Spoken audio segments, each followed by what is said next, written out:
All right, we're going to get into 3 reasons why you should consider returning to your dealership once everything reopens and you get that call back, if you get that call back. I'm Brian Maxwell, and we're just going to get into this real fast. Number 1, here's the real reason, okay? And on this video, we're going to keep it real, so please watch it all the way through before you judge something I say early to fully get an understanding of what I'm saying.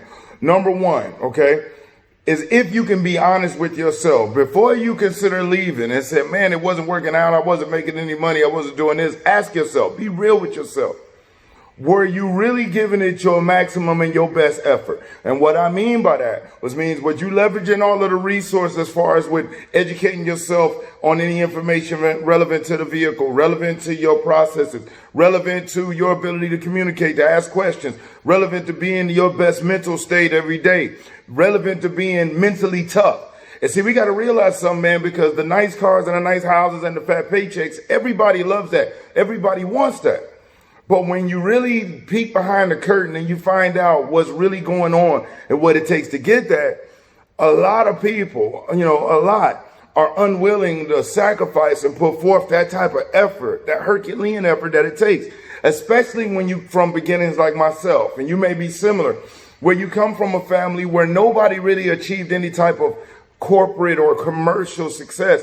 Everybody, went to work, and there's no disrespect with working, your typical 9 to 5, but I had never seen anyone step outside of that box.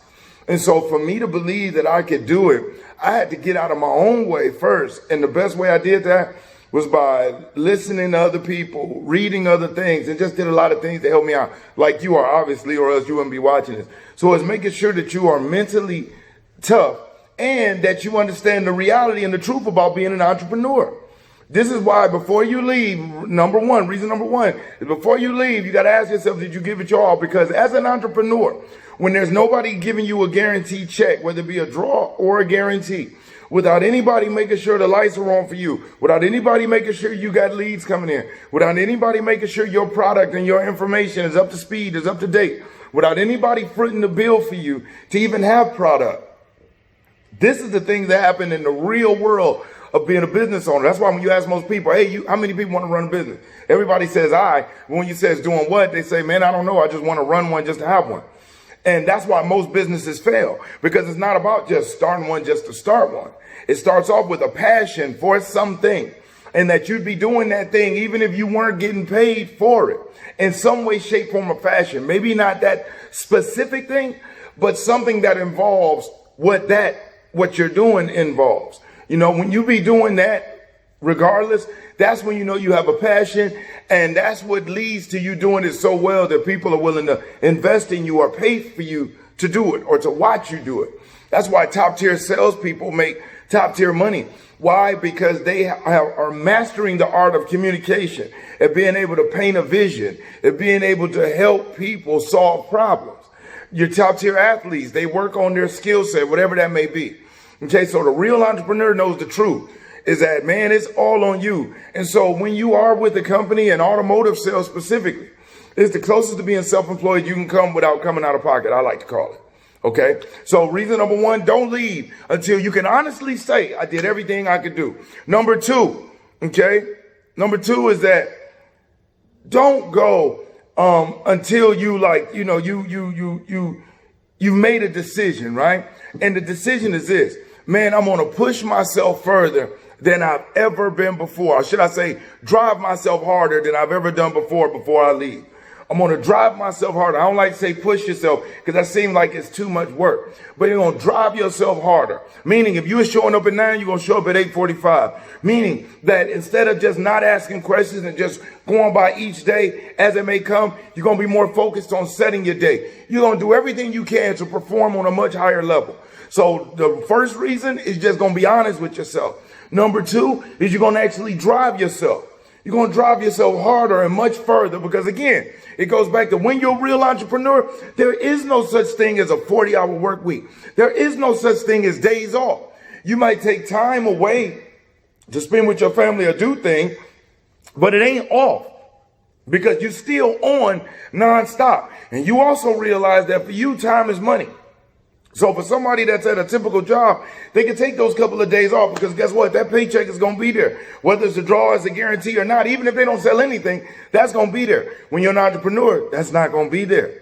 Okay. So every day is you doing something in some way, whether it's you actually interacting with the, with your business or whatnot, or just mental, is every day. Okay. So you have to drive yourself and realize this too. There's 168 hours in a work week. Most people only want to work 40. And so every second that you spend at your place of business, you're earning money. That's 40 hours for most people. That means that there's 128 hours that they're not earning. Okay. And so 40 hours into 128 hours, so 40 hours of earning, 128 hours of not earning. Whenever your earning time is outweighed by your not earning time, 3-1, is there any wonder why the poverty balance beam is so off balance for most people? Okay, because they have the 40-hour work week locked into their mind, and really that's a trap. That's a trap. All right. Break yourself out of that and drive yourself further. And the third reason you want to consider going back, really, in what I believe is that before you leave and you go get started on anything else, you always want to make sure the energy is right. You want to make sure that you're moving with positive momentum, and you want to make sure that you're leaving on your terms. Not because you felt something was too hard or you didn't like what somebody said. No, I'm going to come in, I'm going to kick ass. And if I choose to leave, it won't be because of some pandemic. It won't be because somebody ran me out. And it won't be because I quit. It'll be because I chose. And I'm choosing to as my momentum is going and I'm flying high. And it will carry over with me to whatever I choose to go do and wherever I choose to go do it at. Momentum is everything. Okay, so if you notice, the 3 reasons had nothing to do about money, because you control that.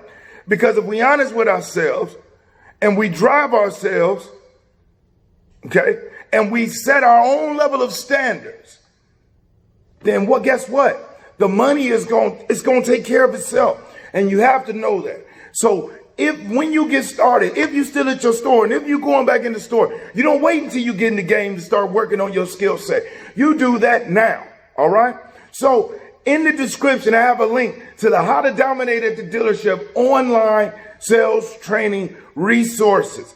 You can instantly download them. You can listen to the over 3 hours of audio and video on the road to the sale. And you know, when people come out, people will still be people, and it'll take you from A all the way to Z, and how you can separate yourself as we reconnect with people coming out after this situation that's been going on. So click that link. Also, the leverage social media. You got the How to Drive Facebook ads, the over an hour and a half of audio and video, the training manuals for both programs, the checklist, the mind maps. The resources are phenomenal. You have over 5 hours of audio and video just between those 2 programs. You have the online traffic surge, leveraging Instagram and other social media outlets. You have the 100 success tips, which is 10 videos of how to maintain your positive millionaire mind frame, how to keep yourself driven. And that's bigger than just you listening to it. That's for you, your family. You guys can listen to that together to help y'all stay motivated and driven as we come out of all of this. But remember, those are the 3 reasons. So as we reopen, go back to your store, dominate, and if you choose to leave, do so on your terms. I'm Brian Maxwell. I look forward to seeing you at the dealership. Over and out.